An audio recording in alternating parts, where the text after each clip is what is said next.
할렐루야! 오늘 하나님께서 우리에게 주시는 말씀은 요한복음 13장 14절 말씀입니다.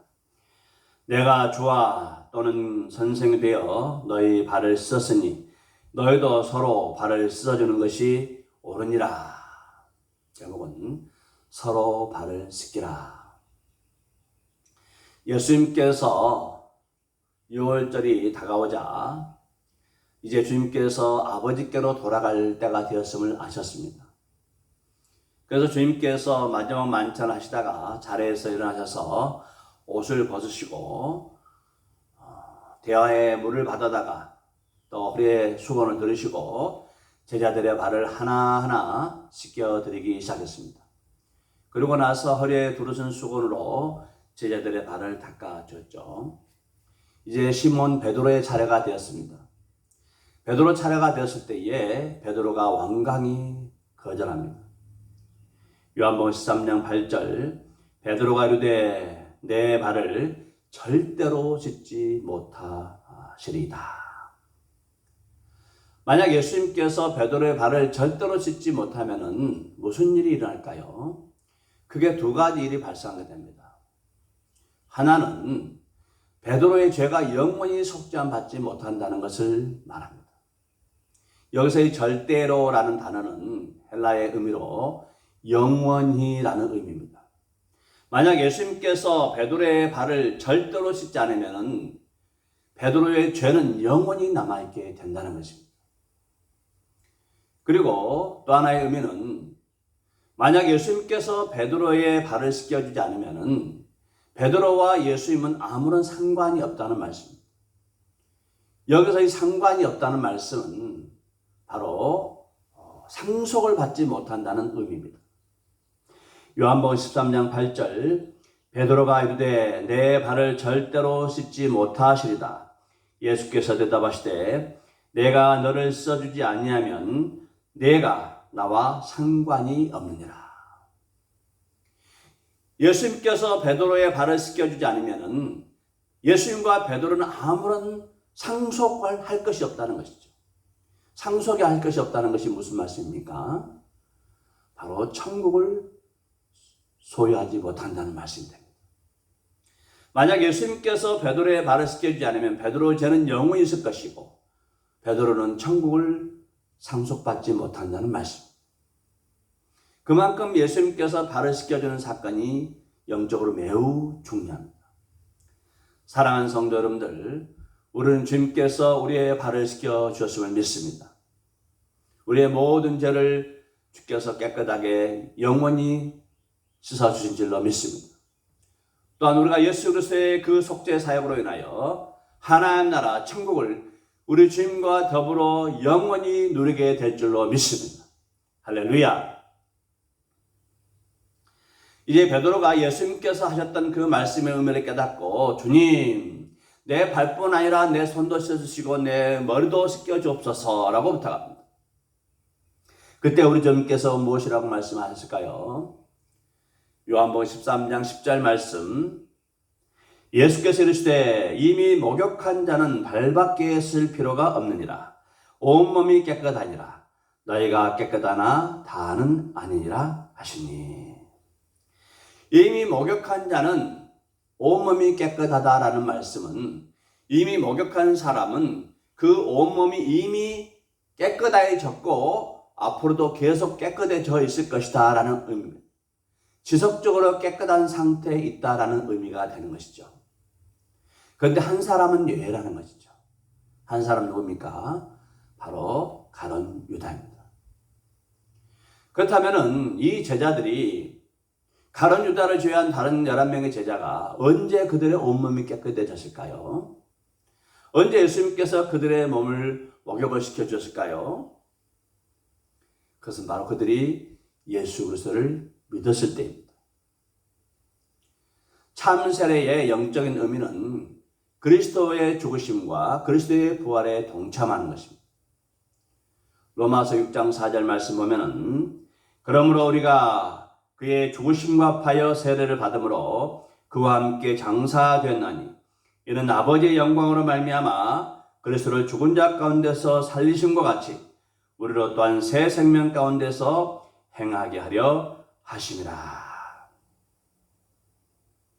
세례의 영적인 의미는 그리스도와 함께 살고 그리스도와 함께 죽는 것, 예수와 함께 십자가에 죽고 그리스도와 함께 장사됐다가 그리스도와 함께 살아나는 것, 이것이 바로 세례의 참 의미입니다.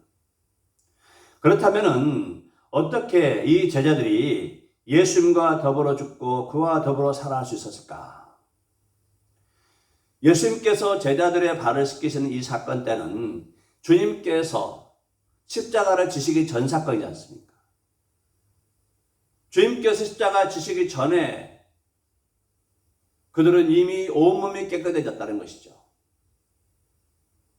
그리스도를 믿었다는 말씀입니다. 어떻게 그들이 그리스도와 함께 죽고 그리스도와 함께 사는 이런 놀라운 일에 동참할 수 있었을까요? 그것은 바로 믿음입니다. 믿음입니다. 그들이 예수 그리스도를 구주로 고백하는 순간 그들은 앞으로 있을 그리스도의 속죄 사역과 부활 사역에 동참하게 된다는 것을 의미합니다. 믿음으로 그들이 예수님의 죽음과 부활에 동참하였기 때문에 그들이 예수님의 죽음과 부활을 경험하기 전에도 그들의 이름이 하나님 나라의 생명록에 기록되어져 있다는 사실입니다. 누가복음 10장 20절 말씀, 그러나 귀신들이 너희에게 항복하는 것으로 기뻐하지 말고 너희 이름이 하늘에 기록된 것으로 기뻐하라 하시니라. 제자들이 복음을 전하면서 악한 영들을 쫓아내고 돌아왔습니다. 너무너무 기쁩니다. 놀라운 기적들을 경험하게 됩니다. 그때 예수님께서 말씀하시죠. 너희가 귀신을 쫓아내는 것으로 즐거워하지 마라. 너희 이름이 하늘나라에 기록된 것, 하나님의 생명록에 기록된 것으로 인하여 기뻐하라고 말씀하고 있습니다. 이때는 예수님께서 아직 십자가를 지시기 전이죠. 그럼에도 불구하고 그들은 하나님 나라의 그 생명록에 이름이 기록되어 있다는 것입니다. 구원받은 백성으로 이름이 기록되어 있다는 것이죠. 그리스도의 십자가 사건을 경험하지 않는 제자들 있죠. 어떻게 그들의 이름이 하나님 나라의 생명으로 기록하고 있을까요? 그것은 바로 오직 믿음입니다. 믿음은 시간과 공간을 초월합니다. 넘어섭니다.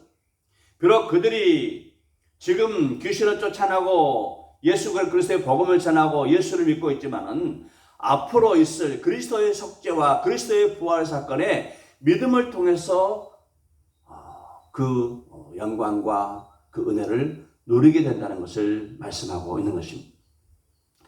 우리는 이런 시간과 공간을 초월한 이 믿음의 영향력에 대해서 구약에서도 그 예들을 찾아볼 수가 있습니다. 예수님께서 신령한 몸으로 변화산에서 변화되었을 때 주님은 모세와 엘리야와 함께 대화를 하고 있었어요. 마태복음 17장 3절, 그때에 모세와 엘리야가 예수와 더불어 말하는 것이 그들에게 보이거늘. 모세와 엘리야는 예수님의 속죄 사역에 동참하지 않았던 사람들입니다. 예수를 본 적도 없죠. 그럼에도 불구하고 그들은 하늘에서 예수님과 더불어서 대화를 하고 있었다는 것입니다. 또 노아는 당대의 의인이었고 완전한 자라는 칭호를 받았습니다. 모든 사람이 죄인이고 의인은 한 사람도 없는데 어떻게 노아는 의인이고 당대의 완전한 자라는 칭찬을 받았을까요? 또 세례 요한의 아버지 사가랴와 그의 어머니 엘리사벳이 있습니다. 둘 다 레이지파죠. 아이가 없었습니다. 사가랴가 번영할 때 천사가 나타나서 이렇게 말합니다. 엘리사벳과 사가랴가 의인이고 흠이 없는 자라. 그들은 의인이고 흠이 없는 자라고 말합니다. 모세, 엘리야, 노아, 엘리사벳과 사가랴 다 죄인들이죠. 그럼에도 불구하고 그들은 예수님과 더불어 이야기하고 하나님으로부터 의인이라는 칭호를 얻게 됩니다. 흠이 없는 자라는 그런 칭찬을 받게 됩니다. 어떻게 이런 일들이 일어날 수 있을까요? 그것은 바로 오직 믿음입니다. 믿음을 통해서 그들은 하나님으로부터 의롭다함을 받았습니다. 아브라함도 마찬가지죠. 아브라함도 예수 그리스도의 그 속죄 사역과 예수 그리스도의 그 부활의 사건을 경험하지 않는 사람입니다. 그럼에도 불구하고 아브라함이 하나님을 믿었을 때에 하나님께서 아브라함을 보시고 믿음을 보시고 의롭다 여기셨습니다. 그래서 모든 믿음을 가진 사람들은 아브라함의 후손으로 하나님께서 인정해 주시는 것입니다. 구약의 모든 백성들은 다 아브라함의 후손들입니다. 그들은 아브라함이 가졌던 그 믿음을 가지고 살았습니다. 마찬가지로 오늘날 우리도 아브라함 같은 믿음을 가진 모든 사람들은 아브라함의 후손이 되는 줄로 믿습니다. 이것이 바로 믿음입니다. 우리는 현재 살고 있습니다. 그래서 우리는 과거 예수님께서 십자가에 죽으시고 주님께서 부활하시고 주님께서 하나님 보좌 우편에 앉아 계시는 것을 우리는 경험하지 않았습니다. 직접 보지도 않았어요. 그럼에도 불구하고 우리는 그리스도와 더불어 죽고 그리스도와 더불어 살고 그리스도와 더불어 하나님 우편에 앉게 되는, 그리스도 옆에 앉게 되는 그런 놀라운 영광을 누리게 됩니다. 어떻게 이런 일이 가능합니까? 오직 믿음입니다. 이것이 바로 믿음의 신비이고 믿음의 능력입니다. 구약이나 신약이나 오늘날 살고 있는 모든 사람들이 믿음을 가졌을 때에 그들은 그리스도의 죽으심과 그리스도의 부활과 그리스도의 승기 모두 같은 은혜, 같은 시간대로 같은 한 시점으로 인정을 받게 된다는 것입니다. 이것이 바로 믿음의 능력이고 믿음의 신비인 것입니다. 그래서 구약의 백성들이 믿음으로 속죄의 양을 제사로 드렸을 때에 그들은 그리스도의 그 속죄와 그 용서의 은혜를 누리게 되는 것입니다. 구약에 그들은 양을 잡아서 드리면 속죄함 받는다고 하는 그 믿음을 가졌기 때문에 그 믿음을 통해서 그들은 그리스도의 속죄와 그리스도의 그 부활의 은혜를 누리게 되고 의롭게 되는 자격을 받게 되는 것입니다. 히브리서 11장 7절 말씀 보면은 믿음으로 노아는 아직 보이지 않는 일에 경고하심을 받아 경외함으로 방주를 준비하여 그 집을 구원하였으니 이로 말미암아 세상을 정죄하고 믿음을 따르는 의의 상속자가 되었느니라. 노아는 당시 온 세상을 물로 심판하실 때에 오직 믿음으로 방주를 준비했어요. 그래서 믿음으로 노아가 방주를 준비함으로 의의 상속자가 되었다는 말씀. 이게 바로 믿음의 신비입니다. 그러므로 믿음이 중요합니다. 믿음은 시간과 공간을 초월합니다. 믿음으로 구약 백성들과 신약 백성들이 천국을 하나님 나라를 주님과 더불어 소유하게 될 줄로 믿습니다. 아멘. 예수님께서 제자들의 발을 씻겨주었던 세 번째 의미는 우리는 매일 회개와 또 죄를 계속적으로 고백해야 된다는 것을 말씀하고 있습니다. 주님께서 제자들의 발을 씻겨준다는 것은 바로 우리가 수시로 죄를 짓고 수시로 죄를 고백해야 되는 것을 요구하고 있습니다. 우리는 모두 성령으로 인하여 복음을 들을 때에 예수를 구주로 고백하고 우리의 속사람이 다 거듭났습니다. 영적으로 본 억양이 되어 있죠. 그럼에도 불구하고 우리는 여전히 죄를 짓습니다. 왜 그럴까요? 그것은 바로 우리 안에 죄의 속성, 육신의 그런 죄의 심플 네이처가 남아있기 때문에 그렇습니다. 죄의 속성을 따라 살아갈 때 우리가 죄를 질 수밖에 없습니다. 그럴 때마다 우리는 주님께 나와 우리 죄를 고백합니다. 그러면 주님께서 의로우시고 미쁘셔서 우리의 모든 죄를 용서해 주십니다. 요한일서 1장 9절 말씀, 만일 우리가 우리 죄를 자백하면 그는 미쁘시고 의로사 우리 죄를 사하시며 우리를 모든 불의에서 깨끗하게 하실 것이요.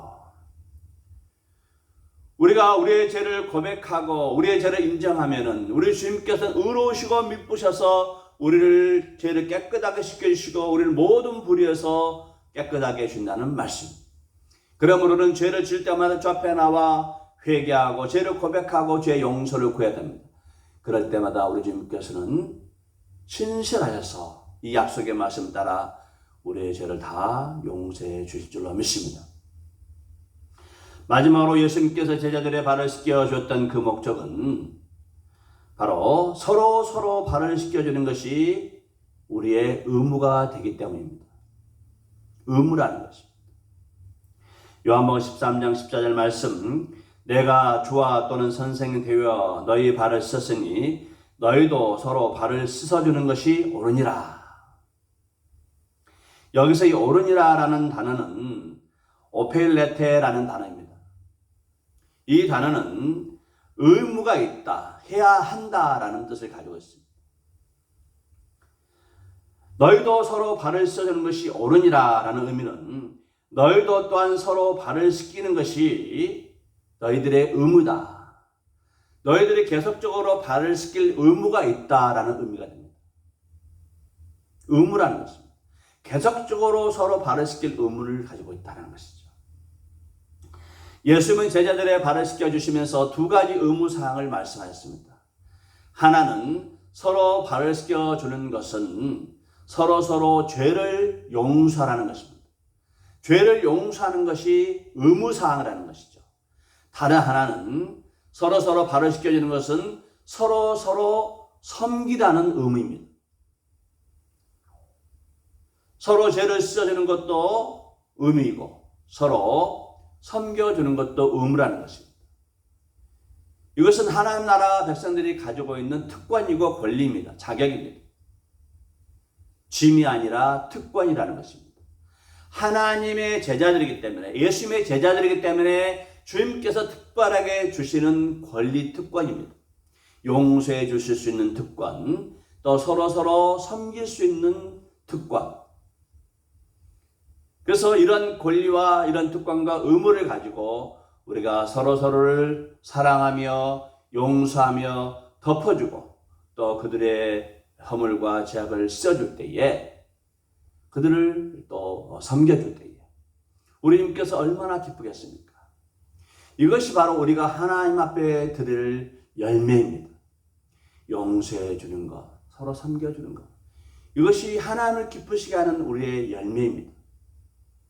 그러므로 사랑하는 성도 여러분들, 서로 발을 씻겨 주십시다.